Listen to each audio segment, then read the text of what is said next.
দুবরাজপুরের শাল নদীর ব্রিজে দুর্ঘটনা, বন্ধ যান চলাচল।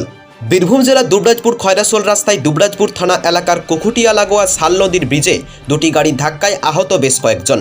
জানা যায়, খয়রাসোলের দিক থেকে একটা বালি বোঝাই 14 চাকার ট্রাক দুবরাজপুর অভিমুখে আসছিল। ওই রাস্তায় দুবরাজপুরের দিক থেকে খয়রাসোলের দিকে যাচ্ছিল একটি পিকআপ ভ্যান।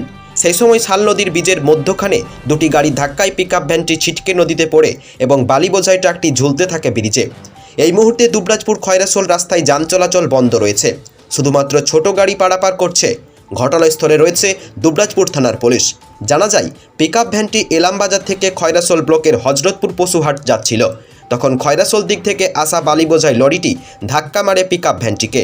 পিকআপ ভ্যানে থাকা 7 জন আহত, তাদের স্থানীয় দুবরাজপুর গ্রামীণ হাসপাতালে নিয়ে যাওয়া হয়। অন্যদিকে বালি বোঝাই লরির চালক ও খালাসি পলাতক। দুবরাজপুর থেকে বিপিন পালের রিপোর্ট, বাংলা MM নিউজ। আজ ভোর 5টায় খয়রাসোল থেকে দুবরাজপুর মুখে 14 চাকার লরি বালি বোঝাই যাচ্ছিল নদীর মাঝ বরাবর। অপর প্রান্ত থেকে একটা পিকআপ ভ্যান এসে মুখোমুখি সংঘর্ষ হয়। পিকআপ ভ্যানটি সঙ্গে সঙ্গে নদীর ডান সাইডে পড়ে যায়।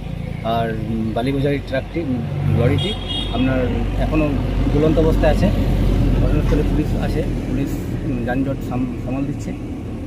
আর আপনার যারা গাড়িতে ছিল পিকআপ ভ্যানে তারা ঘটনাস্থলে পলাতক। এখন আহত কি কেউ হয়েছে?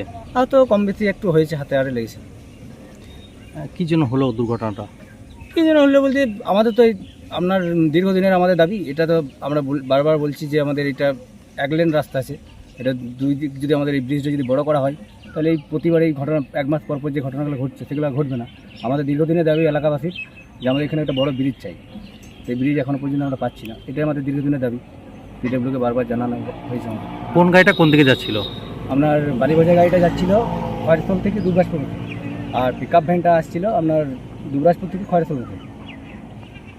আপনার নামটা? আমার নাম প্রশান্ত ভান্ডারী।